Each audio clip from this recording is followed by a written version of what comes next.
1, 2, 3, 4.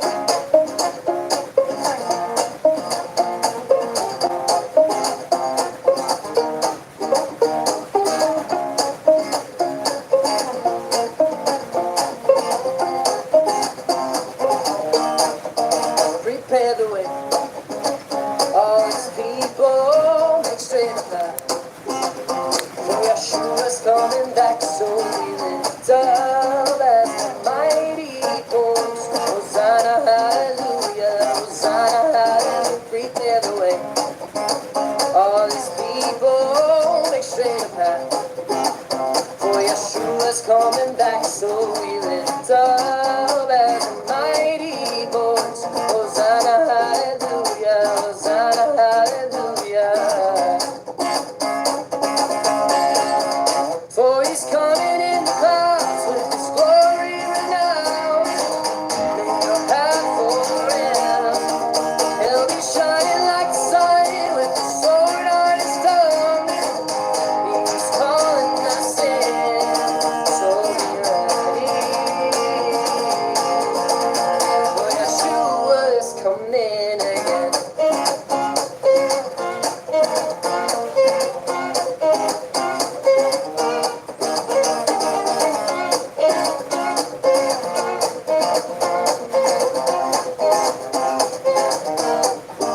Prepare the way.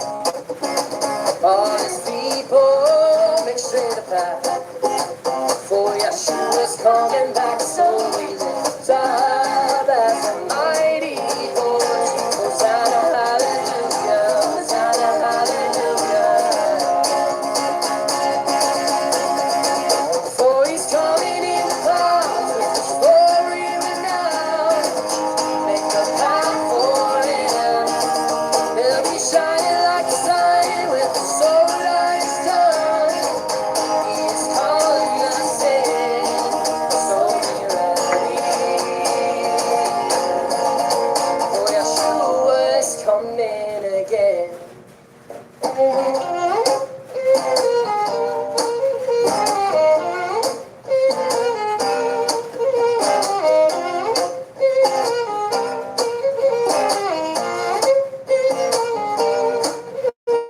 The Son of Man who died for our sins was raised to life, and he's coming again. So prepare the way, O people of Yah, let us not delay. The shepherd is called the Son of Man who died for our sins was raised to life, and he's coming again. So prepare the way, the people of Yah, let us not delay. The shepherd is called the Son of Man who died for our sins was raised to life, and he's coming again. So prepare the way, the people of Yah, let us not delay.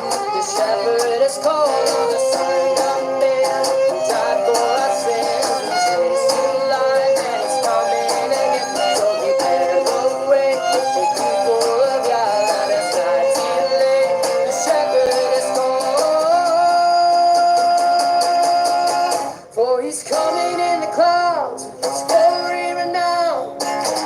Make a path for him, and he'll be shining like the sun with the sword on his tongue. He is calling us in, for he's coming in the clouds with his glory renowned. Make a path for him, he'll be shining like the sun with the sword on his tongue. He is calling us in, so be ready. For Yeshua is coming again.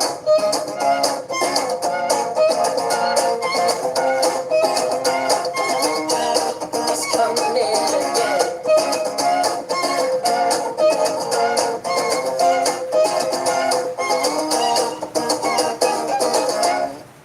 All right, Shabbat Shalom, everybody. My name is Jason, I'm Caden. I'm Jaden. I'm Nicole. I'm Eli. and we are the Yahuwah and the Torah channel, and we thank you all very much for being a part of our little itty bitty tiny family out here in the middle of a jungle with all sorts of disturbances that you can hear on our roof.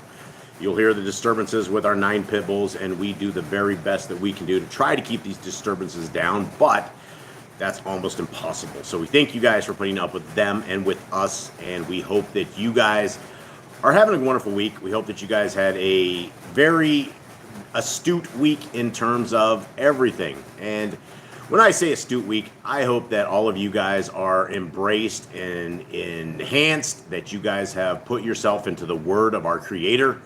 We believe as a family that the first 5 books of Scriptures, Genesis, Exodus, Leviticus, Numbers, and Deuteronomy, are exactly what they are told that they are. They are the way forward for us. They are a little word called the Torah. And that's actually been changed, and they call it the law, but it's never actually the law. It's always been the way forward. And it's only a law if you guys want to keep it a law.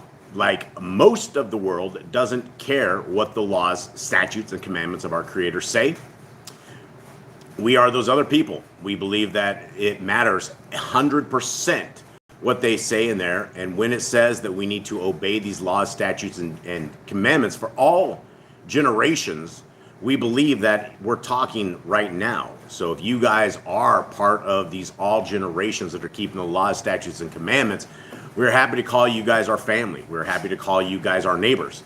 Scripture talks about loving our neighbor as ourselves. It also talks about who is our neighbor. And it says who our neighbor is are those who are in covenant with our Creator, those who are like-minded, those who are equally yoked as you, those who enhance their lives by obeying and staying in obedience to the most incredible things that you guys will ever find anywhere, which is the Torah. Cade, will you please open us up in prayer? Father, thank you for this day, and we thank you for bringing us all together once again. We ask that your Shabbat is blessed, that everything we do is blessed by you. I ask that we are able to understand what you have set out before us, what you have put for your will for us to read today, and we ask that your blessing and your ruach is upon us and everything. Thank you for this family. Thank you for their understanding and their willing to understand your Torah, your will, your Shabbat, and we thank you for all in your name. Amen. All right, I hope you guys could hear that, because that was really, really super quiet. So hopefully you guys caught that. If not, that was Caden opening us up.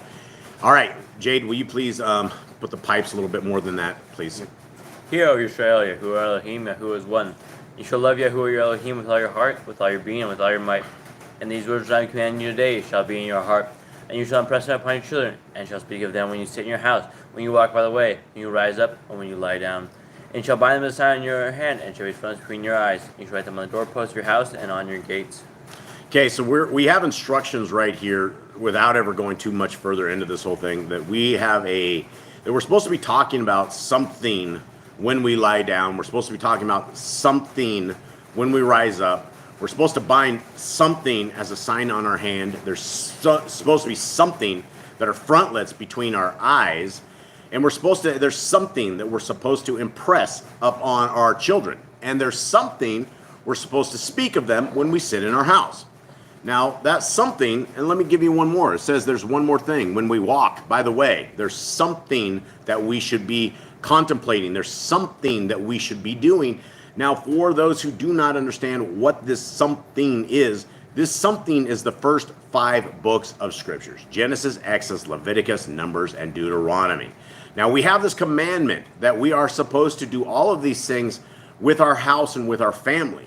What you're seeing in Deuteronomy 6 is you're seeing a recipe for a solid family created under the hand of our Creator, under the words of our Creator. If you, as a family leader, will take this particular verse and you will make this the guidepost for your guys' life, then every single day when you rise up, you will be writing the words of our Creator upon the hearts, minds, and souls of your children. You will be talking to them before they go to bed. You will be doing everything to reiterate that everything in our life, from the moment that we wake up to the moment that we go to bed, needs to be walking this Torah with our Creator. It's something that is not just a on the Shabbat thing. It's not something that we just go over. It's something that has the commandment about daily working with it, right? Every single day we're lying down to it, we're getting up to it, we're walking with it. This is so important in the eyes of our Creator and in the eyes of the kingdom to come, of everybody that's watching our actions and what we're doing, that this is going to determine our future. This is going to be determined this time after we walk these lands. We have a choice. Every single one of us have a choice right now whether or not we will obey the commandments that our Creator has given to us, or if we will walk in the ways of Paul, Rabbi Shaul, where we will go and we will say, because 5 books of the Bible say that you don't need to keep the law, when you have 58 other books that say you absolutely need to keep the laws, statutes, and commandments. You can take that test of Rabbi Shaul, and you can fail that test of Rabbi Shaul by taking the words and the laws of our Creator and tossing them in the trash, because some individual who is not the Creator of the universe has said things that you don't understand. And if you take these things that you do not understand, it will be at the detriment of your soul. And we only have one time in our entire world that we have the opportunity to seek our Creator. We have 120 years. Our Creator has given that to us so that we can seek right from wrong. We can choose Hasatan, or we can choose the Creator of the universe and His Son. And so it is with this that this channel exists, so that we can try to show people that there is something other than 41,000 different religions of mockery that go against the words of our Creator. There is not a single religion that is in covenant with our Creator. There is not one single religion that walks like our Creator has told us to walk in Scriptures. So when you hook your star to these different religions and you take the laws of our Creator and you say they mean nothing to you, when it's judgment day, when you're standing naked before our Creator, you will be sitting there and you will be living your life. You will be reliving it to a point where you're not going to be able to do anything about it. And if you are lawless, then the Messiah, Jesus the Christ, Yahushua HaMashiach, is going to tell you to depart from Him because you work lawlessness. Now, the Christians have a zillion different reasons. They're like, oh, that's not talking to us. It's absolutely talking to all of us. If you are lawless, and the only way that you know what the law is by reading it, you will be shipped off to the outer darkness, where there's gnashing of teeth and there's worms that never ever die and a fire that heats you up forever. So it's very, very important that you guys understand what the Torah is. And now we're going to start going through the laws, statutes, and commandments of our Creator as we get this ready to roll.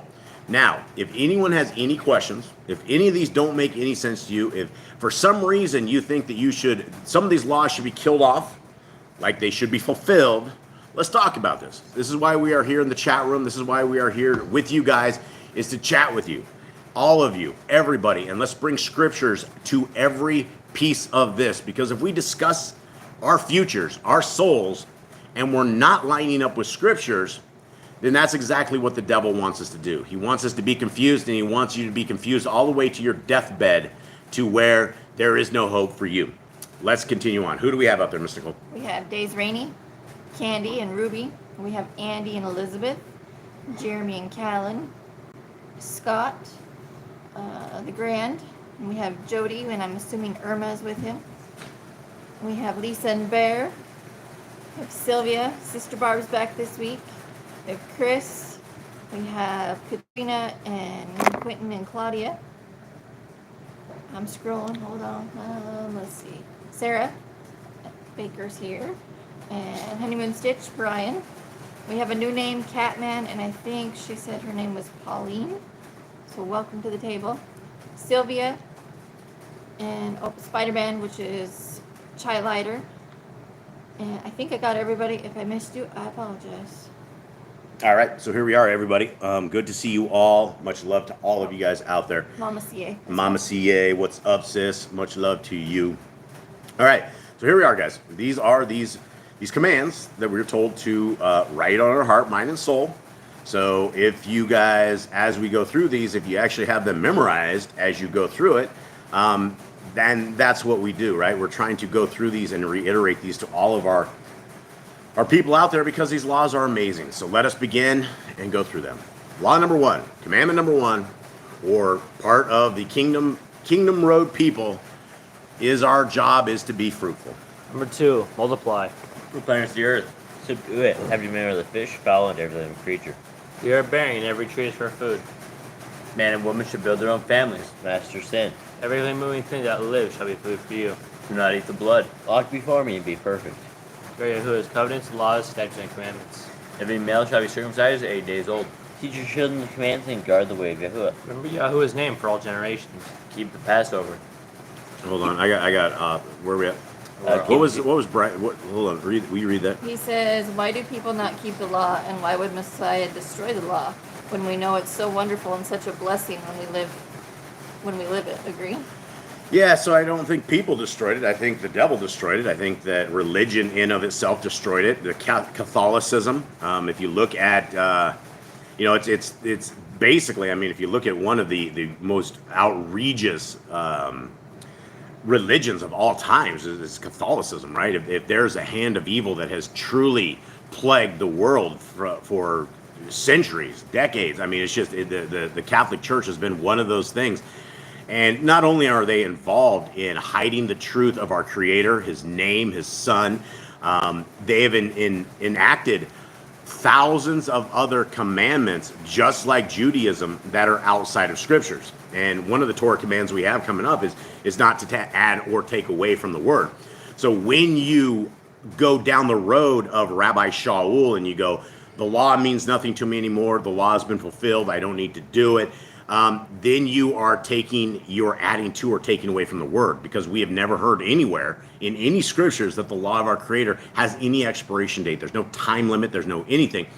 And the greatest trick the devil has ever done is hide the laws of our Creator from His people. And as we are in these last days, you can completely see that there's not a lot of law keepers. Even when you find people that are law keepers, they are they mix and match things, right? They're still walking to the way of the Gentiles. Say, for instance, on Shabbat, right? We still have people that buy and sell on Shabbat, when one of the major things that we are told is that we are not to buy and we are not to sell. Why is that? Well, we're doing commerce. We're doing things when people should be resting. You wouldn't be outside of your house. You wouldn't be outside of your domain. You would be keeping the laws, statutes, and commandments by basically meeting up as we are right here, and you are keeping these. But for some reason, people add to and they take away and they don't care. And at the end of the day, religion in of itself has told us that the laws don't matter, but that the laws of man do matter. And so here we are 40,000 different religions later, and most people hate the laws of our Creator. But it's definitely the hand of Hasatan that has done this to us and has tricked us all, which is exactly what Scripture says. Okay, continuing on. Keep the Feast of Unleavened Bread, Festival of Matzah. There's one Torah for the stranger and one for the Hebrew. Sanctify all firstborn to Yahuwah. There are no mighty ones before Yahuwah. And you shall not make graven images. Do not bring Yahuwah's name to naught. To keep the Shabbat, Sabbath. Honor your parents. Do not kill. Do not break wedlock. Do not steal. Do not make false accusations against your neighbor. Do not covet anything of your neighbor's. Do not make an altar from a rock that tool is touched. Do not go up the altar by the steps. If a man steals cattle, he shall restore it 5 times. Yahuwah's law for criminals. Do not lie with beasts. No sacrifice to other Elohim. Do not oppress a stranger, fatherless, or widow. Do not charge your brother interest. If you borrow an entertainment, return to him before sunset. Do not curse the ruler of your people. Do not eat what is torn of any beast. No false report. Do not follow a multitude of evil. Do not judge righteously against the poor.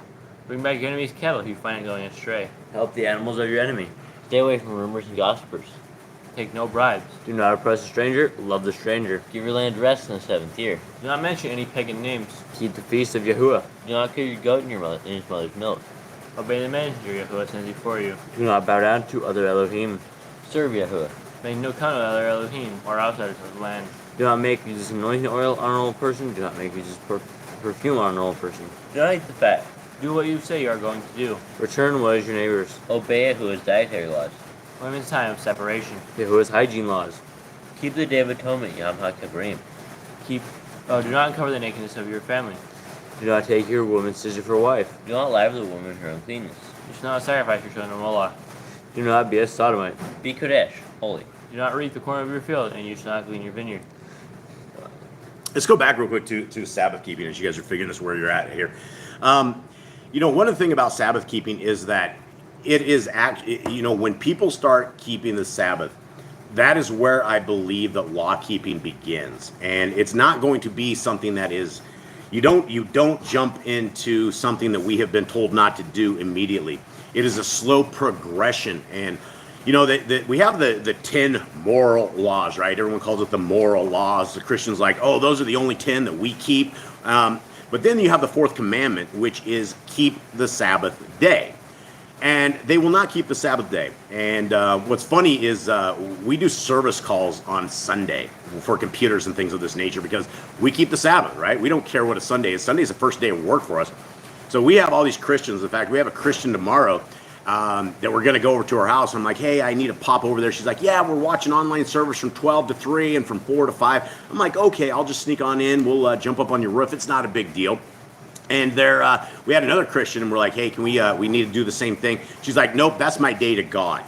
And I'm like, okay, well, it may be your day to God, to Yahuwah, but it is absolutely not his day to himself and to the makeup of the universe. And so all of us get these things in our hearts, minds, and souls that we can do what we want to do. We become our own Elohim, right? When you have made the conscious decision that you can make any day that you want God's day, then you by your own hand are breaking the fourth commandment of the 10 commandments.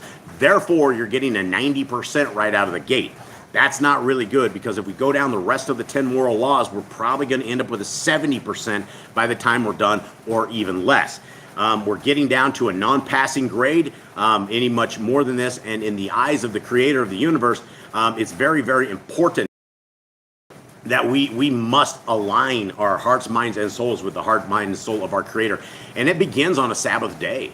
It begins. And if people are willing to listen and go, oh, it does say a seventh day, and if they're able to get out of the programming, the satanic programming that they have, that they're worshiping on a sun day, the day of Sol Victus, right? It's all a pagan day. Then that's where the rest of commandment keeping begins, right? Because you can start seeing that the blessings that you get from a Sabbath day, and it's not just a day you have off. Your body, your heart, your mind, your soul, everything you have becomes strengthened. You become emboldened. You have a 24-hour period where you are strengthened up, you are powered up so that you can bust into the next week and you can go hardcore. And without a Sabbath, and as a lot of you guys know, I wasn't around for a couple of Sabbaths, and I was having to work. And it was very hardcore. It took a long time to even come back. I don't even know if I'm 100% back yet. But when we miss a Sabbath day, it is a vital, crushing blow to the human body and to the human nature. And so simply by you figuring out that the Sabbath day is literally something that we need as humankind and that we were built to have this as humankind, then we can start seeing that the rest of these laws that our Creator has said and put before us are amazing and actually really, really good. Do we have somebody? So Sister Barb says we think he will come on that day on a Sabbath because his people will be at home and he will keep their houses safe. Yeah, maybe it'll be on a Feast of Trumpets too, right? Maybe a Sabbath day on a Feast of Trumpets, and all Yah's people are going to be out there blowing their little horns, not smelling like the world, looking like the world, tasting like the world. Maybe, definitely. And then to go to another question. Yeah. Days Rainey says, do not oppress the stranger. What exactly does this mean? If they are strangers, does that mean they aren't Torah keepers? Probably. So is oppressing them us trying to make them keep the laws? It's because when Yisrael was in Mitzrayim, they were oppressed, they were beaten, they were enslaved. You know, said don't treat other people like that. You need to treat them with love, right? Because you're not going to change people's lives if you beat them down. You're not going to change them to Torah. You're not going to put them on the path of Elohim if you are devastating their lives. Yep, and the majority of the people that we run across on your day-to-day basis, probably for all of us, I would say 98, 99% of the people are Gentiles, right? We live in a pagan world. Everyone around us is pagan. The only way that my statement wouldn't be true is if you never leave your house, right? Everywhere we go, we run into that. And so the easiest way that you are ever going to be able to enter somebody's guard is by, when they let it down, you feed them, you take care of them, you offer them strength when they're weak, right? When this stranger who comes up to you asks for money, that's where we witness to them, that's where we give them money, that's where we feed them, that's where we take care of them. If we don't do such an act, and say, for instance, the one person that you guys walk across is looking for money, and you deny him, and he feels no love, he doesn't see the love of Yah's people, that single person right there could have changed his ways. A year from now, that person could have led thousands of people into the kingdom by that one example. And so on Judgment Day, when we have walked past those people, that one person might have changed thousands of lives, and we are responsible for walking beyond them and not doing it. So we need to pick everybody up that we can find. It's a hard task. Everybody's out looking for money. There's a tremendous amount of beggars. We walk down our street that we have guys that chase us for money and for food and things of this nature, and we always give it to them. We always do. We do not turn them around. One time, all I had in my wallet was a $20 bill. This guy was looking for something. I felt so ashamed of myself looking for smaller bills that I just gave him the 20 and I walked on. And it was one of those things that I was looking at my own heart and my own self and checking myself at the door. And I'm like, am I too cheap that all I don't have another dime? I don't have anything. I have one single $20 bill. And that's what he got. And then I don't have to like wonder if I've done something evil and going forward. So what's the other question? That was it. But Yep. Sister Barb says oppressing the stranger has to do with unjust weights and measures, false witnesses, etc. That could be as well. I mean, absolutely. I mean, the weights and measurements is something absolutely huge. Most of the time, I mean, that's something that does, Sister Barbara's right, that does oppress a stranger. It oppresses everybody, right? There's a whole bunch of guidelines and a whole bunch of little things that as Yah's people, we are told to be like, right? And one of those is we're not to rip people off. The world we live in is a $49.95 rip-off con job that never, ever is right. Nobody has weights and measurements that are right, and it's a mess. And if we can be those alternative people that don't rip people off, that you don't have to take advantage of them, because humans are extremely easy to take advantage of. They're very trusting. We as humans are very trusting, and it's something that it's easy to afflict those not in the know to make your life better. And she added, if they rejected Torah, we are to keep our distance but still use weights and measures when doing business, etc. Yeah, and most people are going to reject the Torah, right? Most people, when you talk to them about the Torah, are going to reject it. I've had maybe one encounter in my entire life where people were right at the edge, and all they had to do was have somebody like me come and talk to them and give them the rest of the story. They were already seeking the Creator. They were already at that final piece, and it's very rare that what you are able to say makes a lifetime change in somebody right away. It's a small little bits at a time, and a lot of it, people have to see us in action, right? They got to see the people with zit-zits walking around doing the kinds of things that we're supposed to be doing, right? If you are that kind of person that's leading by an example, because our example is the Torah, then that's where people will watch from a distance. There's always eyes watching everybody. It doesn't matter where you go. There's always eyes watching, even if you don't think so. And those eyes can be the eyes that need saving, and they're going to look to examples. They're going to look to leadership. They're going to look to the people who are doing it right based on what the Torah says. And those are our people. Those are the people we're supposed to fish for. Okay. Anything else? I think that's it. All right. Let's continue on. Let's see. All right. Anyone know where we're at? Yeah. Do not deal falsely or defraud your neighbor. Okay. Do Yeah. not be a liar. Pay your workers the day's wage they are due. Do not harm the disabled. Do not endanger your neighbor. Do not hate your brother. Rebuke your neighbor for his sin. Love your neighbor as yourself. Do not averse your cattle. Do not mingle your seed. Do not mingle linen and wool. Do not lie with a taken woman. Do not eat the fruit of the trees for 3 years. Let's go back real quick. It says, "Do not hate your brother, and love your neighbor as yourself." What do you guys suppose that means, everyone? Anyone? Well, that means Who's our brother? First of all, who's our brother and who's our neighbor? Let's define who's our brother and who's our neighbor. everyone. Everyone? Our neighbors could be everyone. According to Yahushua. Could it be everyone? According to Yahushua, our brothers are those who are doing and seeking the will of Yahuwah. Right. Those who are in covenant with our Creator are technically our neighbors, right? And who's our brother? If we've identified who our brothers are, now if everyone around you is in Torah, that means everybody be our brother and sister, right? Now, what does loving our neighbor as ourselves mean exactly? Because that is one of these commands that it's the second of the greatest commandments that our Messiah has told us. And it doesn't matter if you're in a big neighborhood or if you're in a house out in the middle of the jungle. What exactly do you think loving your neighbor as yourself means? And if we are judged on loving our neighbor as ourselves, how is this going to look for all of us? I would say loving your neighbor would be showing love as Yahuwah showed love to us. Is forgiving your neighbor, loving him? Yeah. Is holding a grudge against your neighbor? Is that, Eli, does holding a grudge against your neighbor, is that loving your neighbor? No. How many times are we supposed to forgive our brothers? 7 times. Times 7, yeah, and beyond, right? And that's a lot of times.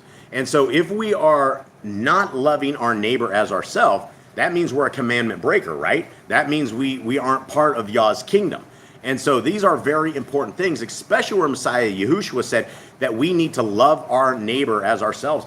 That is the second of the greatest commandment. So let's continue on. What do you got, Mr. Nicole?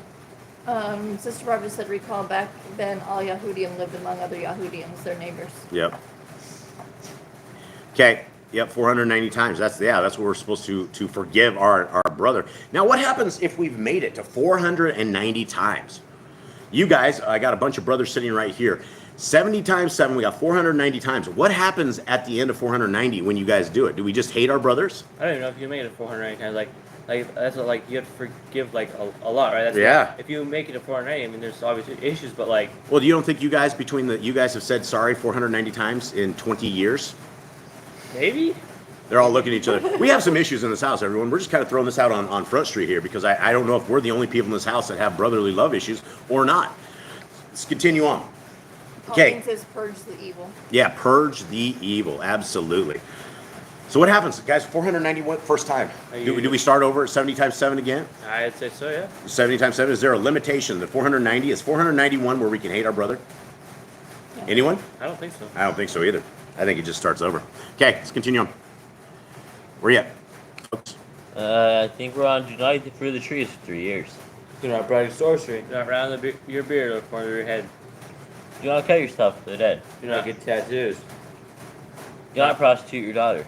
Do not defile your temple. Do not insult the medium. Do respect your elders. Have correct weights and measures. Do not walk in the manners of the nation. keep the feast of first fruits, Shavuot, Omerkon, Pentecost. Keep the feast of trumpets, Yom Torah. Keep the feast of Sukkot, Shemini Atzeret. If you blaspheme the name of Yahuwah, you shall be put to death. If you kill your neighbor's animal, you must give him another. Repay injury for injury. Honor the Yobel, Jubilee year. Patience Yahuwah and repay you who trespassed against. The law of being an Nazir. Wear easy on the four corners of your garments. The Torah of whoever touches a corpse. Follow Yahuwah's law of inheritance. Torah of keeping your oath to Yahuwah. Do not add or take away from the word. Guard your soul. What does that mean, guys? What's guard your soul mean? Anyone? But it would be protecting it from this world. It would be staying on Yahuwah's path. All right, let's talk about some ways that we don't guard our soul. Eating unclean food, worshiping on the Sunday, Living in sin. living in sin. Now, what does guarding our soul look like?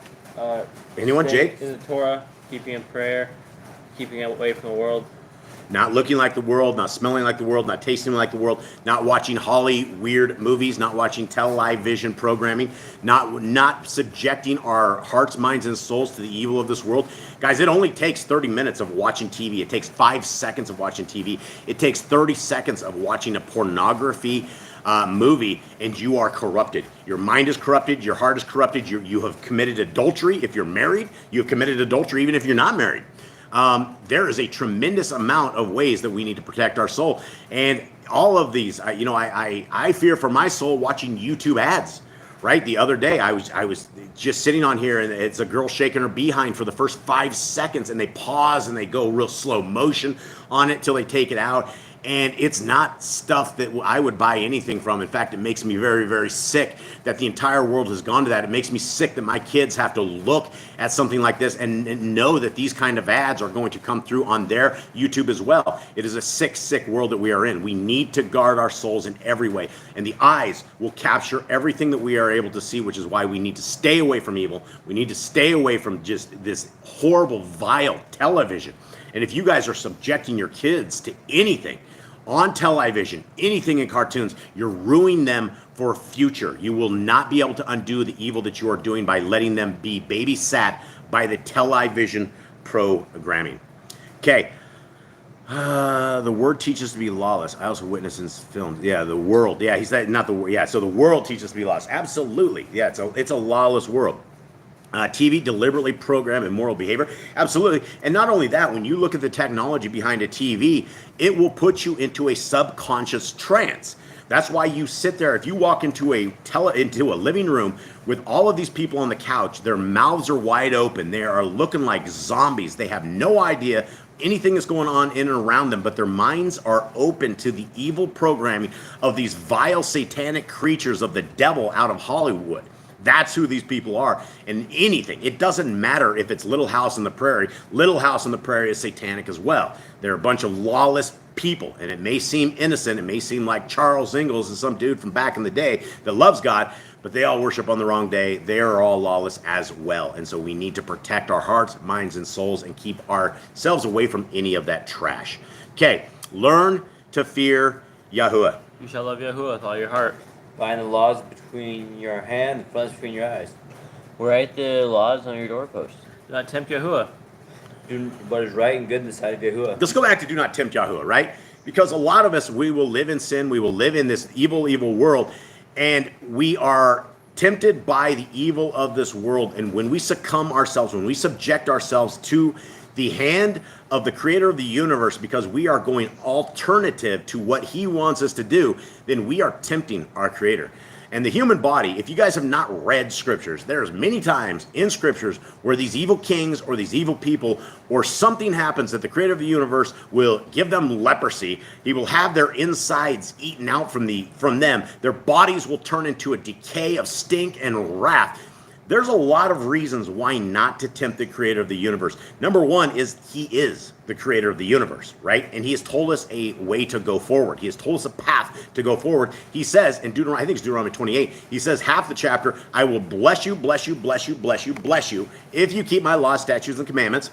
And then the entire half of that chapter is, I will curse you, curse you, curse you, curse you, if you do not keep the laws, statutes, and commandments of the creator. So when we are out there wondering if we are in sin or not, we have the Torah. That will tell us if we are in sin or not. If we know the Torah and we are walking contrary to the Torah, we are tempting our creator to put us into a very, very bad place. Now, does this mean we're not going to get super sick and horrible things are going to get us? No, we live in this world. Hasatan is creeping around like a lion trying to consume us at all times. But there's other things that are far worse that the creator of the universe could absolutely do to a human to make it just not worth messing with him. Okay, do what is right and good in the sight of Yahuwah. Do not be afraid of your enemies. Remember Yahuwah. Circumcise your heart. Cleave to Yahuwah. Swear by his name. Destroy graven images. Do not make an idol of Yahuwah as the pagans do their Elohim. Rejoice in all Yahuwah has blessed you with.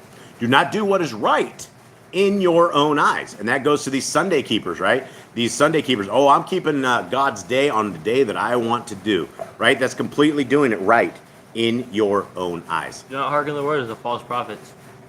Do not make any baldness between your eyes for the dead. You shall not eat any abominable thing. You shall give to a stranger clean food that dies of itself, but you shall not eat of it. Give tithe your increase of seed year by year.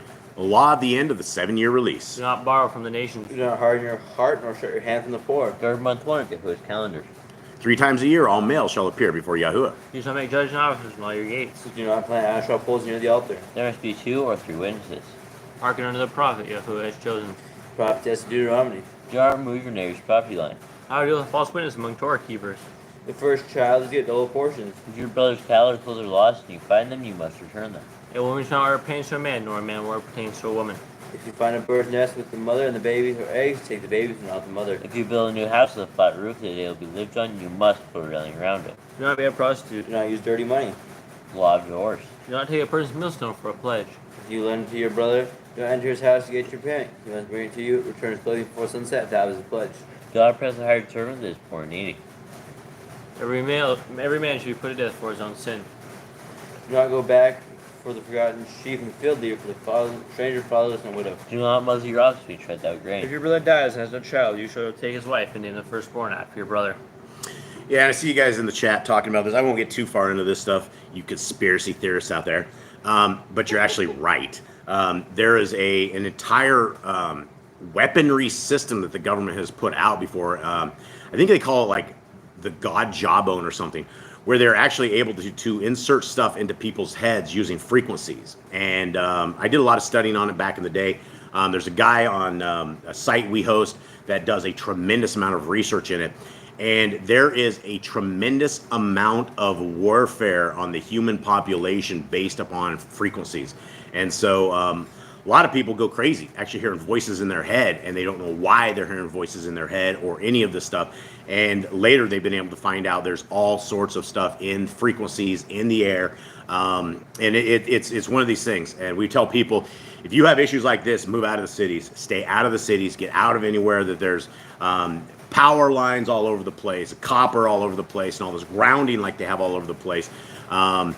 As high tech as the United States of America lives in terms of power, I would much rather have it down here where they have it in third world countries, where the power goes in and out and it'll blow your TV off the wall. It'll blow your electronics to smithereens because they don't have all of this crazy stuff. It's a lot better than what it is, but there's weaponry against us, absolutely, that is all part of the stuff. Okay. At the end of 7 years, you gotta read the Torah. All right, is that it? I thought we had the last one. All right, here we go, guys. So here we are. Thank you all. Always interesting to hang out with y'all as we are. What Obi Lion's talking about here? Tendonitis. Oh, yeah. Yep. Stay out of the cities, guys. It's the place you don't want to be. Reconnecting. I think we're back. Did we get it? Woo! There we are. We're Hey, I think we're back. Anyone out there in the chat hear us? That was actually me. Okay. Let's not do that again. I shall not touch my tablet because it just flips off this thing. Okay. All right, guys. So here we are. We're doing what we do every Shabbat, is read out of the Torah, because the Torah is amazing. And it's one of those things that it will enhance your life beyond anything. And if we don't know it, it's on us. And so here we are. We're into the book of Leviticus. For those who have been hanging with us for Shabbat for some time, you guys have made it through Genesis, Exodus, and now here we are with Leviticus. And any one of you boys, will you please give me a breakdown of where we're at and the whole way through? Moses got the people out of Egypt. He freed them by Yahuwah's hand. They moved out of there. They went across the Red Sea. They went to wars. Then they went and got some laws. Moses is on the mountain now. He's been getting some laws from Yahuwah. He came back down with some laws to people. He gave them blueprint instructions, told them what to do. And they have been building stuff. They built the temple at the end of Exodus. And now we are learning how to do sacrifices so the Levites can do their job and get the people some pardons for their sins. All right. And so the Levites are, obviously, for those who don't know, is one tribe of 12. What is the job of a Levite? If you were a Levite, what would your job consist of? Masamenu. It would consist of ministering sacrifice, direct contact with Yahuwah. As direct as they're going to get. But there's a lot more than just animal sacrifice, right? I mean, you're talking an entire group of people that are set to minister to the people in lots of different ways, right? They're going to be the ones who are very studied up in the Torah. So when people have issues, they're going to come and talk to the Levites and figure out what exactly what they missed. And so the job of the Levites is to be an intercessory to our Creator, and it's kind of how the Catholics made up their own garbage, where they have that guy, the priest who's probably some pedophile who sits in a little room or a little closet, and he's sitting there telling you how you could be absolved of your sins, and they think this is actually part of the way. So they have taken off what we had with the Levites, and they just made their own corrupted system, and it's messed up. Okay, so here we are, Leviticus 5. And when a being sins that he has heard the voice of swearing and is a witness, or has seen or has known but does not reveal it, he shall bear his wickedness. All right, so you have Uncle John out there. He hits his finger with a hammer and starts swearing it up. Is this what we're talking about? No, this is like what are we talking about? Witnessing and making promises is like your word. Right. Like it's an oath, right? Like we're not talking about cussing. bad words, cussing, right? We're not talking about this. Okay. 2, or when a being touches any unclean matter, or the carcass of an unclean beast, or the carcass of unclean livestock, or the carcass of unclean creeping creatures, or has been hidden from him, he is unclean and guilty. Okay, so what are we talking about? What is an unclean livestock? It'd be like pig, shrimp. Yep. Like anything that's unclean of a. Anything that's unclean, that is dead. And there's reasons even beyond this, right? This is why we don't eat pig, right? You have an unclean animal that's living amongst you, but they are so ridden full of worms and parasites and different things that the pigs don't even give a rip about, and then they die. And then you're sitting here touching the stuff that is very, very, that can make you very, very sick, right? The people who are against unclean food are the people that are like, oh, they're just taking our candy away, right? And I've heard that from Christians before. Oh, the pig is like the candy of the Christians, and they love it. They will not get rid of it. But we're talking about things that will hurt a human being and the things that will not hurt a human being. So when you're fighting against eating pig and swine and shrimp and lobster and all these unclean foods, you're fighting against the creation of the creator of the world and what he understands as things that will hurt you and things that won't hurt you, right? The clean food aren't going to hurt you. Have as much as you want, whatever you like. Don't be a glutton. But I'm saying, if you are going for the unclean food, it really matters tremendous amount to our creator, because he doesn't want you to get hurt. This isn't the denying you the sweet, salty candy of the pork meat, right? Okay, 3. Or when he touches uncleanness of man, any of uncleanness by which he is unclean, and it has been hidden from him, when he shall know it, then he shall be guilty. I don't know if we need to go into that one, but yeah, don't be vile. 4. Or when a being swears, speaking rashly with his lips to do evil or to do good, whatever it is that a man swears rashly with an oath, and it has been hidden from him, when he shall know it, then he shall be guilty of one of these. All right, what are we talking about, guys? It sounds like when somebody gets very angry and they say that they're going to do something with a vehement oath, right?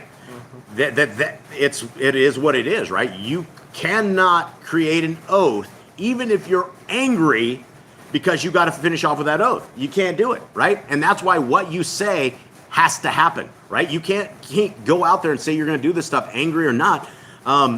It's just what it is. The oath is very, very important. 4. And it's rosy cheek. Apparently, cats get worms if they eat pork. What else? That's what Obi-Wan says. So they were talking about pigs have 11 types of worms. This is what Tylighter said, but trusting him matters the most. And then Rosie Chica says, eating them causes diseases and takes them away from their role of cleaning our world. Is literally eating garbage. Yeah, shout out to beef bacon. Yeah, shout out to turkey bacon too, right? We're not going to hell for eating this nasty stuff. And I don't necessarily think that by eating one thing you're going to go to hell. However, Peter says he never had anything defiled go across his lips. Remember when he had that dream and he didn't understand it, and it's like, slay and eat, Peter. He's like, I've never had unclean things touch my lips. I don't understand this. And for anybody who doesn't understand the dream, it was not talking about him eating unclean food. It was talking to him about ministering to the Gentiles who, by Judaism laws themselves, they cannot associate with them. And so that's not Peter's dream, is to go eat unclean food. Okay, 5. And it shall be, when he is guilty of one of these, that he shall confess that in which he has sinned, and shall bring guilt offering to Yahuwah for his sin which he has sinned.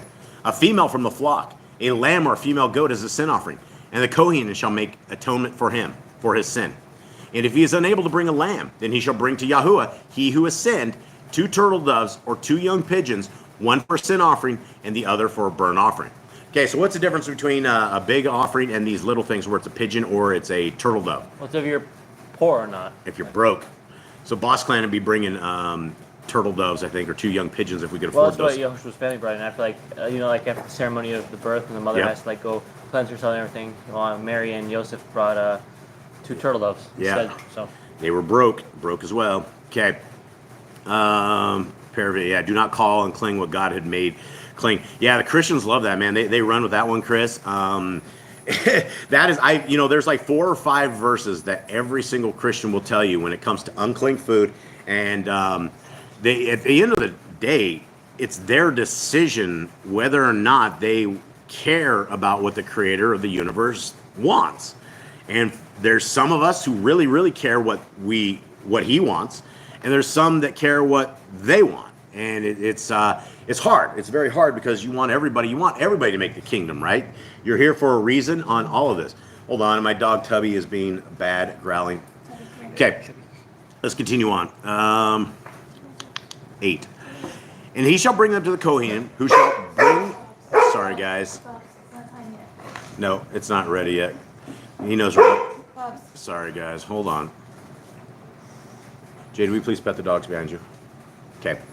We'll make it through this, guys. Paul even explains what tongues is, and it's confusing on the floor, convulsing on the floor. Yeah, dog barking Torah. Yeah, sorry, guys. let's see, where is that?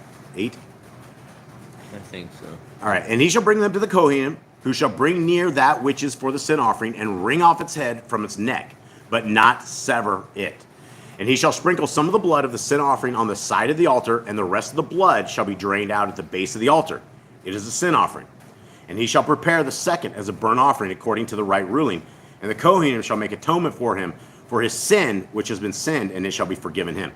Now, you guys around this table, these killers, you guys have killed birds before. They don't seem to have a lot of blood.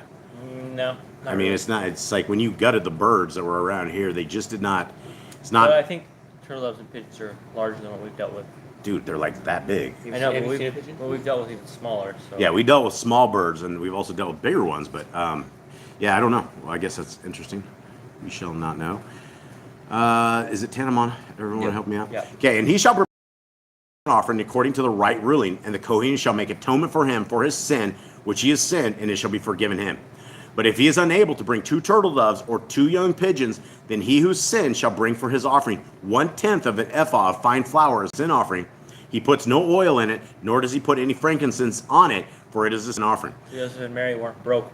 Yeah, so there's different levels of complete brokenness. And I suppose, like, if you were so broke, you could probably go find some lady and ask her for 1/10 of an ephah of fine flour or something if you were that broke. I think we could have our sins appeased for back in the day, even being dead broke. So continue on, 12. And he shall bring it to the Kohen, and the Kohen shall take his hand filled with it as a remembrance portion and burn it on the altar according to the offerings made by fire to Yahuwah. It is a sin offering. And the Kohen shall make atonement for him, for his sin that he has sinned in any of these, and it shall be forgiven him. And it shall be the Kohen's, like a grain offering. Okay, so what's happening here? The priest just get... I think that's food. He got food, right? That's lunch, breakfast, dinner, whatever it is. Okay, and that's the thing about having the Levites is we were never ever supposed to be taking 10% of our cash and giving it to some fella that's in a 501c3 Church of Satan. That was never. If you wanted to make an offering, you would take your flour, you'd take your cows, you would take something, and you would present it, and you would feed the Levites. You would take care of them, right? This isn't a monetary thing. This is a survival thing, and this group of people are the people who were set apart that this whole system was supposed to work for. Okay, chapter, guys, verse. 14. Okay, and Yahuwah spoke to Moshe, saying, when a being commits a trespass and a sin to make by mistake against the Kodesh matters of Yahuwah, then he shall bring to Yahuwah as his guilt offering a ram, a perfect one from the flock, with your valuation in shekels of silver, according to the shekel of the Kodesh place, as a guilt offering. And he shall make good for the sin that he has done, that which is Kodesh, and shall add 1/5 of it to it, 1/5 to it, and give it to the Kohen. And the Kohen shall make atonement for him with the ram of the guilt offering, and it shall be given him. Okay, where's yours at? All right, where are we The bottom last 18? 2 verses. Okay, like 17. And when any being sins and has done what is not to be done, any of the commands of Yahuwah, though he knew it not, yet he shall be guilty and shall bear his wickedness. Then he shall bring to the Kohen a ram, a perfect one from the flock, with your valuation as a guilt offering. And the Kohen shall make atonement for his mistake he committed unintentionally, though he did not know it, and it shall be forgiven him. It is a guilt offering. He was truly guilty before Yahuwah. And one thing that is very, very interesting right here is that we're talking about a priest that has done some sort of wickedness, right? Or there's always wickednesses within our priest system. There's wickednesses for the individuals, and there's also wickedness for the priest. Now, when you get into Hebrews 8, and it's talking about that new covenant, and that new covenant that the Christians always talk about, they don't realize it doesn't say house of Gentile, right? It says house of Yisrael and house of Yehuda. There's only 2 houses that the entire covenant is even made for. And so the only way that you'll ever make it to the house of Yisrael or to the house of Judah is by keeping the laws, statutes, and commandments of our Creator. Now, when it's talking about the new covenant, it also talks about the perfect priest that we have, and that our priest, Yahushua HaMashiach, he's not like a regular earthly priest, that he doesn't have to atone for his sins like these earthly priests do. And so we have an absolutely perfect priest that we have on our side if we are willing to obey the laws, statutes, and commandments of his Father, and to join this kingdom road that we are in right here. And so it is amazing that after all the time that the Levites were around and the Levites were dispersed, that we ended up with a Melchizedek priest, a priest who is of the order of the Melchizedek, who is our priest. He's a perfect priest, and he not only is he the priest, but he's also the sacrifice. And it is by that combo right there that we have a chance to break the curse of failing the Torah. That is what the curse of failing the Torah for us is a spiritual death. We will all die the physical death, but we don't have to die the spiritual death if we are willing to obey and to come into covenant with our Creator. And so with that, let's get into Matthew 5. Gentlemen, Matthew 5 is an amazing chapter. Let's take us where we are at. Anyone want to do a quick recap of previous Matthews? So in Matthew, we had the beginning where we find out Yahushua was going to be born. We find out who he is and his family. We find out that he meets John the Baptist, and that from heaven descends the voice of Yahuwah saying, "This is my son whom I am well pleased." And he goes off in the wilderness to fast, and then John the Baptist got captured and taken away. Okay, so these are the times and these are the words of our Messiah. Amazing book. Let us begin. And this is Messiah. But when he saw the crowds, he went up on a mountain, and when he was seated, his Talmudian, who are his disciples, came to him. And having opened his mouth, he was teaching them, saying. Now, in this version, Baruch means blessed. And so all of you guys, if you do not know what barakas are, those are blessings. Okay. Baruch are the poor in spirit, because theirs is the reign of the Shemaim. Baruch are those who mourn, because they shall be comforted. Baruch are the meek, because they shall inherit the earth. Now, right out of the gate, we have a couple of things right here that I guess we should probably discuss, because this is one of these rapture breakers, right? The people that believe in the rapture believe that, the Christians, if you guys don't know what the rapture is, the Christians believe the rapture is a group of disobedient children that live as Satan wants them to live, will be miraculously disappeared from this earth and taken to a place of comfort before any kind of tribulation or any kind of issue hits them. And so what we're talking right here, it says, blessed are the meek, because they shall inherit the earth, right? And that is what, in scriptures, that's what it looks like to me. It looks like that at the end of times, there's a place called New Jerusalem where all of us are called over to, those who are obedient, into what I would say is probably a second Exodus. An Exodus probably going to be amazingly even crazier than the very first Exodus.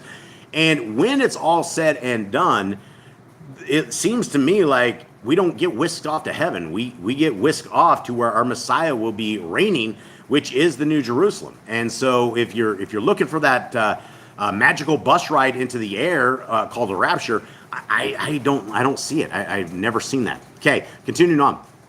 Baruch are those who hunger and thirst for righteousness, because they shall be filled. Baruch are the compassionate, because they shall obtain compassion. Baruch are the clean in heart, because they shall see Elohim. Right? Imagine that, right? If you guys, most people probably will never ever see Elohim, right? I hope that I get to see Elohim. I hope that I get to sit within his presence anywhere. I'll take the stadium out at the back as long as I can still see him, right? But there's a way that we will see Elohim, and those who see Elohim are not going to be the lawbreakers. They're not going to be the ones who don't care what our Creator says, right? It's like when you make your parents angry, it takes a while for them to come back, because they're watching to see if you're changed, to see if what you're doing and how you're doing is going to change, or if it's going to be something else, right? So if you want to see Elohim, the only people who are going to see Elohim, which is our creator of the universe, Yahuwah, then you have to be doing what he wants us to do and not doing what the devil wants you to do, because then you're the sons of the devil. Okay, 10. Baruch are those persecuted for righteousness' sake, because theirs is the reign of the Shemaim. And that's heaven for those who do not know. Baruch are you when they reproach and persecute you and falsely say every wicked word against you for my sake. Rejoice and be glad, because your reward in the Shemaim is great. For in this way they persecuted the Nebiim, who are the prophets, who were before you. You are the salt of the earth. But if the salt becomes tasteless, how shall it be seasoned? For it is no longer of any use but to be thrown out and to be trodden down by men. You are the light of the world. It is impossible for a city to be hidden on a mountain. Nor do they light a lamp and put it under a basket, but on a lampstand, and it shines to all those in the house. Guys, this is a calling to all of us, right? This is a calling that all of us that are in Torah, that know scriptures, we are to be the messengers of light to the world. And I'm not saying angels of light. I'm saying the actual messengers, the guys that have the papers that are out there saying news is here, right?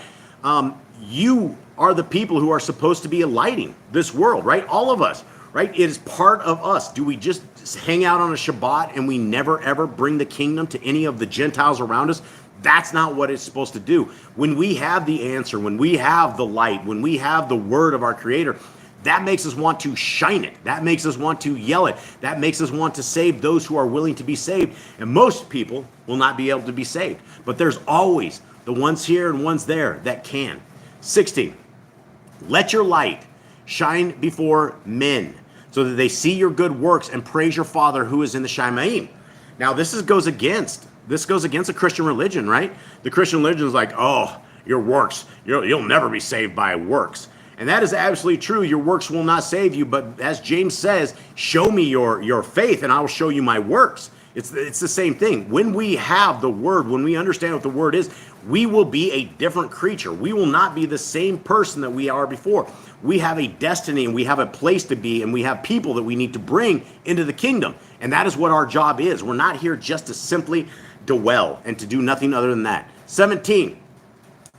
Do not think I came to destroy the Torah or the Nebiim, the prophets. I did not come to destroy, but to complete. There you go. I feel like Yehoshua said this knowing the future of what people are going to do with yeah. these words. Well, that's what you have. You have 41,000 Christian religions that say the Torah is no more. But you have the words of our Creator, the Creator's Son, who says right here that he did not come to destroy the Torah or the prophets. He came to complete it. Now, does completing it mean we are getting rid of it? No. No. It means that he completed it because he walked the Torah perfectly. He came, he understood what his Father had told him for probably thousands of years before creation ever came to be. Our Creator's Son knew the words of his Father. The Torah was created before creation was even here. And he came to walk it to show us that we could simply do the same if so we chose. All right, we have our dogs coming back in. They just went outside, so my apologies if you hear anything weird. 18. For truly I say to you, till the Shamayim and the earth pass away, one yod or one tittle shall by no means pass from the Torah till all be done. Okay, what did this just say? It said that if you look out the window and you can see the heaven and you can see the earth, that means the Torah is in full 100% effect, right? That's what we're talking about right here. If you look out the window and you don't see heaven, you don't see earth, then possibly you might be in some other time. But I would pull out the Bible at that point and make sure that you're really right at that point. But this is what it's saying, guys. The Torah is here for all times. This is the coming out of the mouth of our Messiah. We cannot disrupt this. We cannot say that our Messiah came and did away with the Torah because he clearly says he isn't. So if the Torah is gone, then that means our Messiah is a liar, right? That's the thing. And so dealing with dogs again, guys, sorry for the disruption. So the Torah is good for all times, for all generations, for every point in our lives. It's not gone. The only time it'll ever be gone is when we are not observing it and it's gone in our lives. But it'll always be there if so you seek it. 19. Whoever then breaks one of the least of these commands and teaches men so shall be called the least in the reign of the Shamayim. But whoever does and teaches them, he shall be called great in the reign of the Shamayim. Now, this is interesting. This is a real interesting verse right here, right? This is one of these dangerous things. The problem with Boss Clan and even attempting to teach Torah is that we are going to be judged a lot more than regular people. And if we do things that are against the will of our Creator and we teach others that same thing, I'm in trouble. We're all in trouble. And so this is why we have to be very, very, very careful that we understand what all Scripture says, not just what some of it says, right? And those who are teaching just the words of Rabbi Shaul and you're sitting out there telling everybody that the law is no more, imagine your eternity. Imagine for every soul that you by yourself sent to the great hell, that's on you. It's going to make your eternity even worse, and it's something that we should not ever do. We've got to be very, very, very careful. 20, for I say to you that unless your righteousness exceeds that of the scribes and Pharisees, you shall by no means enter into the reign of the Shamayim. Now, most people don't understand this, right? Most people are like, this is what the Christians will go, oh yeah, unless our righteousness exceeds that of scribes and Pharisees. Guys, this is what most people don't know. The scribes and Pharisees, a lot of them, not all, but most, were lawbreakers, right? They were lawbreakers because they violate Deuteronomy 4:2, which says you cannot add or remove things from the Torah. They add 200 different books. They have all of these other things, but not all of them. Not all of them, their hearts were bad. They jumped into yet another religion. The Pharisees and scribes, the Pharisaical people, we're talking just another religion. We're talking just like Christians. We're talking just like Catholics. It is just a religion like all of it.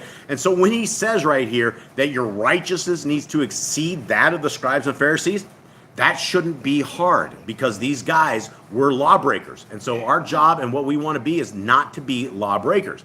It's important. 21. You heard that it was said to those of old, you shall not murder, and whoever murders shall be liable to judgment. But I say to you that whoever is wroth with his brother without a cause shall be liable in judgment.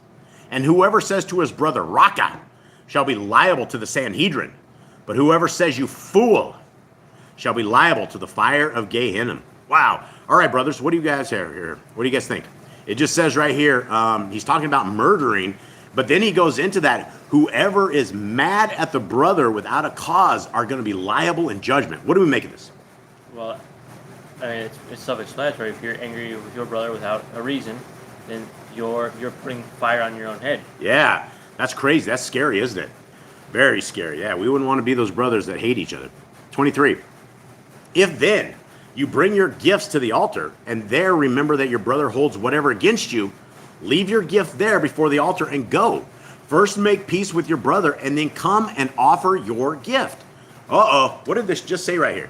Jake. He said to leave your gift at the altar and go. No, so what are you doing at the altar with a gift? Who are you? You're making an atonement with Yahuwah. You're making an atonement with Yahuwah. And Yahuwah said, and Messiah says that instead of you making an atonement with Yahuwah, what do you need to do? Go make peace with your brother. Go yeah, and because Yahuwah doesn't want to hear from you until we are until we're right with our brother, right? Isn't that a crazy thing?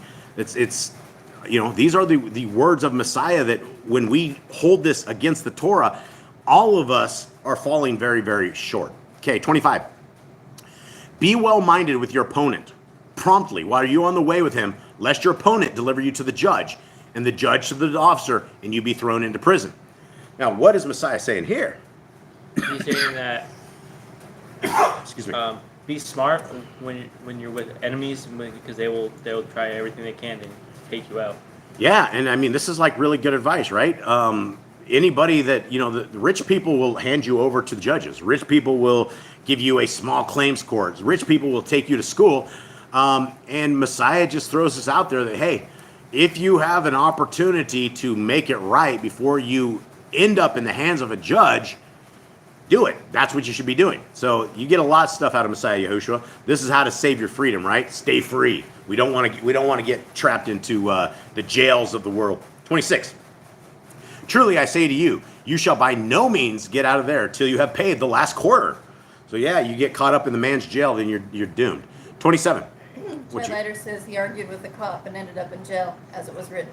Yeah, you don't. That's one of those things we don't do, unfortunately, because we live in a strange world, very strange world. Yeah, careful, Kai Ladder. Don't end up in jail. Okay, 27.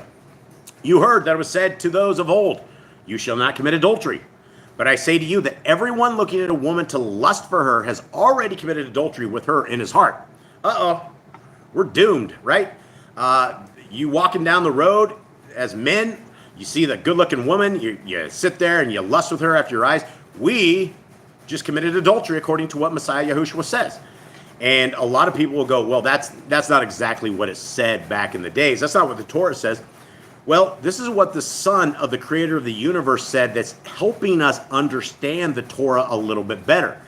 We are to stay committed to our women. We are committed to those who we love, right? And the easiest way to show you're absolutely not committed to those around you is to cheat, is commit adultery. You make your spouse an adulterer. You're an adulterer. You've broken a heart. You've broken trust. You're never, ever, ever going to get back.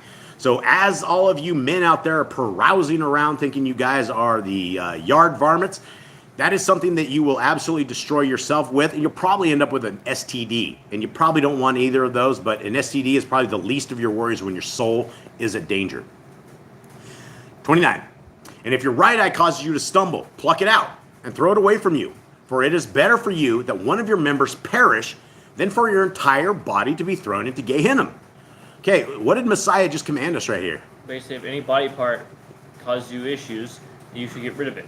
Okay, so that would stand for a pornography addiction, right? You're sitting there and your wife goes to work or she goes to sleep, and you go and you start committing adultery on your computer, and you become a fornicating adulterer, and you can't stop it, right? It's better, according to the words of Messiah, that your eyes are gone. And I wouldn't imagine if you decide to pluck one eye out, I think you'll probably end up stopping that pornography addiction. It's like keep yourself away from sin, right? Cut out whatever. Keep yourself so far away from sin that you're willing to cut your arm or your eye off, that you will not do this, because it's going into eternity. We can get these body parts back, but we can't save our souls once we've already done the do. So we got to be very, very careful. 31. And it has been said, whoever puts away his wife, let him give her a certificate of divorce. But I say to you that whoever puts away his wife, except for the matter of whoring, makes her commit adultery. And whoever marries a woman who has been put away commits adultery. Okay, causes a lot of confusion to a lot of different people, because you have the Torah command is there's no law that says you cannot have multiple wives. And there's also a command on how to put a woman away. Now, what is Messiah saying here? Because does this sound different than what scriptures tell us before, or what is he trying to say? Because Yehoshua explained later, it was their hardness of heart, right? They would get rid of their women. They would end up not loving them and all that. Yehoshua said that is not how it was intended to be, because once you join with a woman, it was supposed to be for eternity. You were to be together till the end of your lives. Yeah, and we can see through scriptures that multiple marriages were never, it never bred really strong families. It was nothing but division, issues, women who have broken hearts, broken expectations, having to share their man. There's a lot to it, right? And so one of the things that Messiah says is that if you divorce your woman, regardless, you're committing adultery, right? You getting another wife, she getting another husband, you have committed adultery, regardless of getting a letter of divorcement. It's just what it is. A man was made for one woman, a woman was made for one man. That's the way it is. And so Messiah clears this up a little bit better for us on a lot of this. Okay, 33. Again, you heard that it was said to those of old, you shall not swear falsely, but shall perform your oaths to Yahuwah. But I say to you, do not swear falsely at all, neither by the Shemaim, because it is Elohim's throne, nor by the earth, for it is his footstool, nor by Jerusalem, for it is the city of the great sovereign, nor swear by your head, because you are not able to make one hair white or black. But let your word be yes, and your no be no, and what goes beyond these is from the wicked one. Okay, let's discuss it. Right? What do we have? Well, we just learned in Leviticus not to swear falsely, and if we do, we have to make atonement. But Yehoshua said, when you say something, let it be true, and when it's not true, don't say it. Now, are we getting outside of the Torah by the words of Messiah? No, this is why? Not, because the Torah says saying do not swear falsely, and he's saying if you want to keep yourself out of this sin, don't swear at all. Yeah, so, and that's it. All Messiah is doing is reiterating, helping us to understand the Torah better. It's the same way when he said, look at a woman with lust, right? If you committed adultery, you're going to be judged, stoned. That's what it was supposed to be. And he's saying if you want to stay out of that, stop looking at women with lust. Yeah. Now, for all of you guys who think we're a bunch of monkeys on a spinning water ball, it just clearly says here that the earth is our Creator's footstool. You don't have anything in scriptures anywhere from the beginning of the book to the end that ever says that we're spinning around at like 666 miles an hour at a 6.6 degree tilt while we're spinning 2,000 miles an hour around the sun going the other way. Simply, right? These are all things, when you read scriptures, it's very, very clear that there's foundations of the earth, right? You read the book of Enoch, and it tells us about the gates and the sun and the moon go out of, and how the seasons are made and all of this stuff. People asked the other day, they're like, why would it matter that our Creator was hidden from us, that He's not sitting right above us? And everybody, it's real easy, right? If the Creator's not around, when your parents are not around, they leave for the city and you decide to have a party because your parents aren't around, it's the same thing. The people, the powers that be, think that they have us confused, that we're billions of light years away from our Creator. There's billions of these planets with all these different people out there, and we're just in an anomaly out in the middle of nowhere. It really doesn't matter. He may come to us. No, our Creator's sitting right outside of us, right? We're in a fishbowl. We're in a dome. He's looking down on us. He's looking at His creation. He's watching to see who chooses Him or who doesn't, right? And it's very important that we do understand that we live in a world of hoaxes and that they have everybody completely lied to as terms of what we are at. And our Creator is sitting right above us, looking in, and He's hoping for us to choose Him because He's definitely chose us. He created us. Okay, continuing on. You heard what it was said, an eye for an eye and a tooth for a tooth. But I say to you, do not resist the wicked, but whoever slaps you on the right cheek, turn the other to him also. Okay, what do we make of this, guys? He's teaching us peace. He's teaching us how to stay away from evil. Because if you slap someone back, right, it's only more wickedness. You're only brewing more evil. Yeah, and so an eye for an eye is still the right answer, right? I mean, in Torah, that is what Torah gave us, was an eye for an eye. But Messiah gives us something a little bit different onto this, and he says that we need to, basically, we're showing love, right? We're showing ourselves basically a sacrifice or something for the anger that is coming, and we're allowing. There's a lot to be said for this command, an eye for an eye and a tooth for a tooth. And so Messiah's given us not a different way, but he's giving us more clarity on exactly what this means. And usually when it's an eye for an eye and a tooth for a tooth, you brought these people before judges, right? You brought them before witnesses. It wasn't just you go and you knock the guy's tooth out or knock his eye out. There's a system that's set up. But what we need to do is if we are about love, if we are about trying to bring the kingdom to fruition, then we have to understand that, like Messiah got beat, it's going to happen to us as well. And you're never going to turn somebody to the kingdom when they slap you and you slap the snot out of them, right? It's not going to happen like that. The only way that a lot of people are ever going to turn is when they see an example of righteousness where people are giving you unrighteousness. Okay, 40. And he who wants to sue you and take your inner garment, let him have your outer garment as well. And whoever compels you to go 1 million, go with him 2. Give to him who asks you, and from him who wants to borrow from you, do not turn away. You heard that it was said, you shall love your neighbor and hate your enemy. But I say to you, love your enemies, baruch those cursing you, do good to those hating you, and pray for those insulting you and persecuting you. All right, where do we have a Torah command that says hate our neighbor?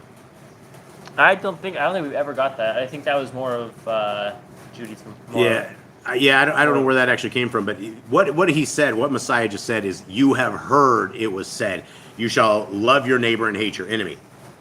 Now, let's continue on here into this. 45? 44. But I your enemies, baruch those cursing you, do good to those hating you, pray for those insulting you and persecuting you, so that you become sons of your Father in the Shamayim, because he makes the sun rise on the wicked and on the good, and sends rain on the righteous and on the unrighteous. For if you love those loving you, what reward have you? Are the tax collectors not doing the same too? And if you greet your brothers only, what do you do more? Are the tax collectors not doing so too? Therefore, be perfect as your Father in the Shamayim is perfect. Well, no one likes tax collectors. Yeah, tax collectors, I know we all want to hate the tax collectors. And the IRS, they ain't just tax collectors. Them are tax collectors with weapons. And they will take you and throw you in jail for... They didn't used to be. They didn't used to be as cruel and evil as they are now, but now you got Babylon running amok with 70,000 different agents with guns and things trying to take anyone and everyone. And we can see it too. There's a lot of people, a lot of tax problems right now, and it's just a mess. It's a mess. They're definitely going after the people of the U.S. All right. Well, guys, I hope that you guys are good. I hope you guys had a good reading. We thank you guys very, very much for hanging out with us. We love you all, and if there's nothing else going on in the chat, Jade is going to He's going to bless us all. Jade. Yahuwah Baruch you and guard you. Yahuwah make his face shine upon you and show favor to you. Yahuwah lift his face upon you and give you peace. Thus they shall put my name upon the children of Israel, and I shall barak them. Okay, we love you guys. Oh, that you would rend the heavens and come down.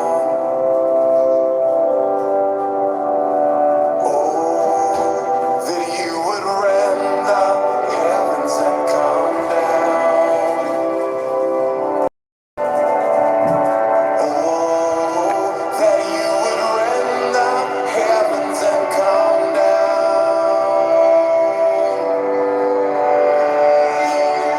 Let the mountains shake, let the earth be moved, let the nations may tremble at your presence. Let your fire burn, let the waters boil, let your name be known to this generation, and come down.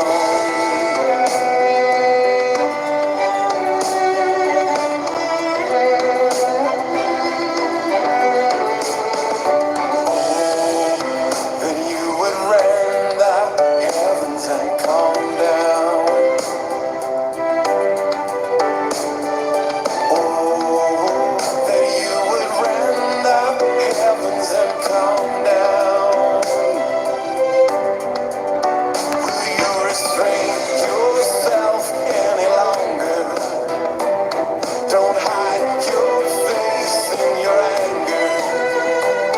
When Jerusalem is oppressed by the nations, the place of your throne, a desolation, come down.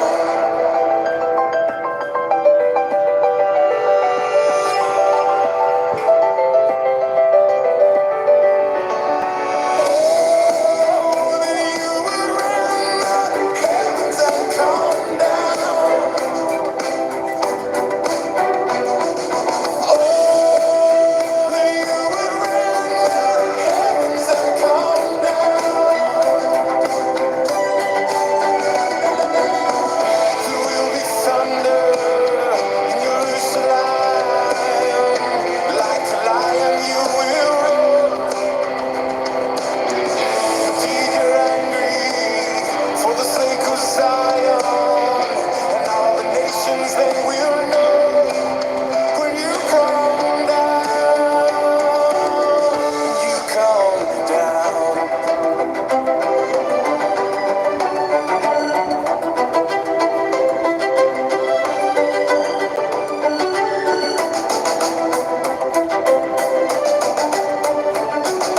Oh, that you would rend the heavens and come down. Oh, that you would rend the heavens and come down. Oh, come.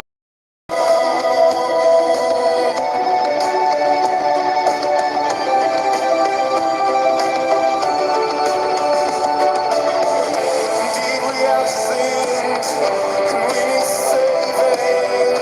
All our righteousness is erased. No eye has seen, no ear has heard, but you prepare for those who wait. When you come